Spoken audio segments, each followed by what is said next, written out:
vamos a hablar de una mujer desconocida, otro genio que es desconocida, se llama Ada. A ver, cuéntanos de esta mujer y acuérdate aquella primera vez que viniste aquí a ¿Qué tal, Fernanda? A platicar de la mamá, de la madre del Wi-Fi, ¿te La madre del acuerdas? Wi-Fi, de Hedy Lamar, así es, Fer. Pablo Ruz Almones, cuéntanos de esta mujer. Claro que sí, Fer. Pues mira, tú sabes que a mí siempre me han fascinado las personas que tienen una gran cantidad de intereses, ¿no? Siempre me han fascinado las personas que se interesan en la ciencia, en la filosofía, en el arte, en las otras disciplinas humanas, en el ambiente, ¿no? La verdad es que siempre me ha fascinado, digamos, la vida de todas estas personas, porque yo tengo también muchísimos intereses, ¿no? Entonces, para mí siempre son una fuente de inspiración. Cuando la primera vez que vine aquí contigo al estudio precisamente a Ujú. platicar de Hedy Lamar, pues era una actriz magnífica, de las grandes actrices de Hollywood de los años 30, y también pues era una gran inventora, ¿no? Precisamente la madre del Wi-Fi. También era pintora, muchas otras cosas. Entonces, digamos que yo siempre he tenido un interés en pues conocer la vida de todas estas personas. Y la otra persona de la que te voy a platicar hoy también es una mujer increíblemente fascinante, Fer. Y como muchas otras, tristemente, pero es la realidad, como muchas otras personalidades y particularmente mujeres, pues no son tan conocidas cuando deberían de ser, ¿no? Claro. Ada Lovelace es nada más y nada menos que la primera programadora de la historia, Fer. Y la primera programadora me refiero persona, o sea, la primera mujer y hombre, o sea, la primera persona que aprendió a programar. Es, digamos, la precursora de lo que hoy se conocen como los algoritmos informáticos y todo aquello, ¿no? Y Ada Lovelace tiene una vida verdaderamente fascinante. Ada Lovelace fue nada más y nada menos que hija de Lord Byron. Ándale. Es de hecho la única hija legítima de Lord Byron. Bueno, seguramente precisamente tuvo muchas otras por la vida que tenía Lord Byron, pero ella es la única hija legítima de Lord Byron. Fue separada de su padre a muy muy temprana edad por su madre, porque digamos que su madre y su padre pues no se llevaban muy bien. Pero su mamá también era una mujer de gran inteligencia y crió a Ada bajo, digamos, con un enfoque muy intelectual en muchísimas disciplinas. Eh, a Ada lo que más le gustaba desde siempre fueron las matemáticas Ujú. y la creación. Eran sus dos temas predilectos, era lo que a ella más le gustaba estudiar. Decía que para ella estudiar las matemáticas y estudiar todo aquello era como todo lo relacionado con las leyes naturales era básicamente poder leer a Dios.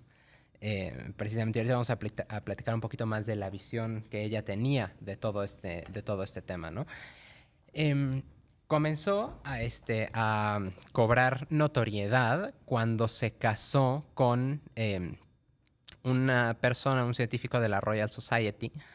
Y a partir de allí empezó a conocer mucho más a, digamos, miembros de la alta sociedad inglesa. Eso fue en 1800. Ella nació en 1815, por cierto, para dar un poquito del contexto histórico en el cual estaba viviendo. Eh, y finalmente, digo, siempre se llevó pues, con la aristocracia, siempre se llevó con todas estas personas, era de una buena familia. Pero, digamos, en algún momento, en todo este interés que tenía en las matemáticas y todo aquello, en algún momento conoció a Charles Babbage, que fue Ujú. un matemático pionero, y la primera persona que diseñó, digamos, lo que hoy se conoce como una máquina analítica, ¿no? Era básicamente una computadora.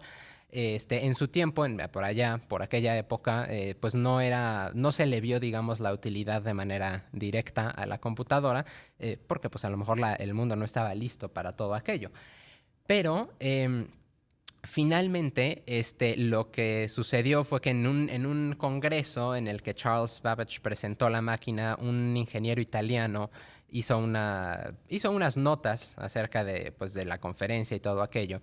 Y Charles Babbage le pidió a Ada Lovelace que si por favor podía traducir las notas. Y Ada le dijo que sí, tradujo las notas. Pero no solo tradujo las notas, sino que regresó con un documento que era 3 veces más largo que el original, agregando notas de ella, ¿no? Ándale. Y en esas notas es donde se describe por primera vez en la historia un algoritmo informático. Ella fue la primera mujer que en ese momento dijo, bueno, esto se puede usar para algo, hizo una serie de notas y describió un algoritmo para poder programar la máquina analítica. Tecnología y videojuegos.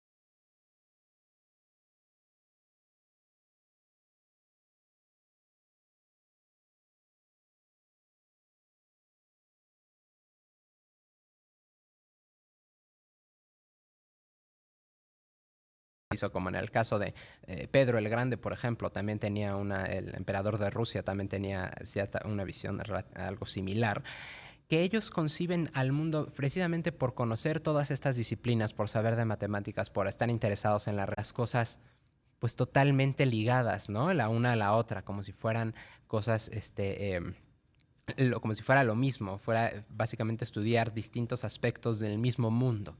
Cosa que a mí me parece fascinante y que además creo que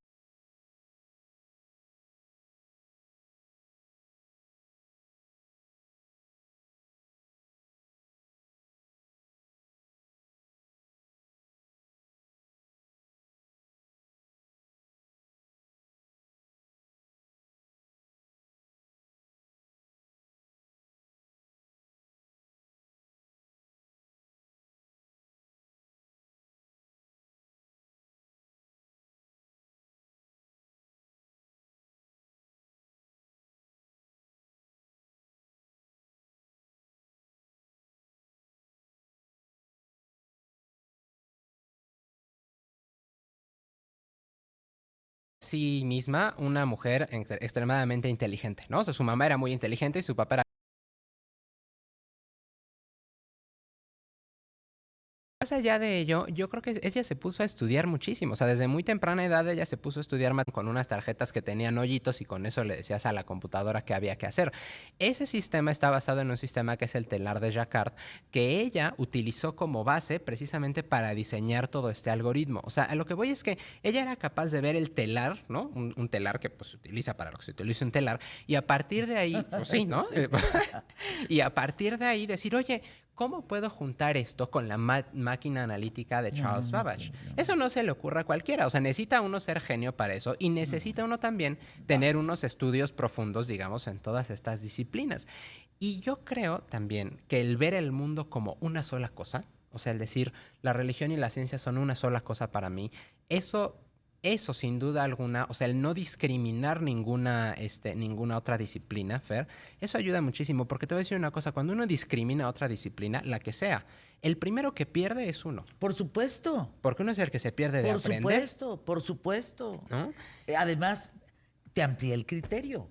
Por supuesto. Relacionas, interconectas tu cerebro multifacéticamente, pues. Exactamente. Y a mí me parece fascinante que una gran científica como ella no haya visto, por ejemplo, ninguna contradicción entre la parte científica, la parte matemática y la parte religiosa. Al contrario, ¿no? La ve como una sola cosa. Es más, dicen que ella cuando estaba a punto de morir, le pidió, se arrepintió de todos sus pecados, estuvo rezando un buen rato, y dices, bueno, una matemática que sabía perfectamente cómo funcionaban las leyes naturales para su época, por supuesto ha habido muchos descubrimientos desde entonces, que fue una pionera en las ciencias de la computación y que al mismo tiempo era capaz de ver también la parte humana, Fer, que a mí me parece, yo digo, necesitamos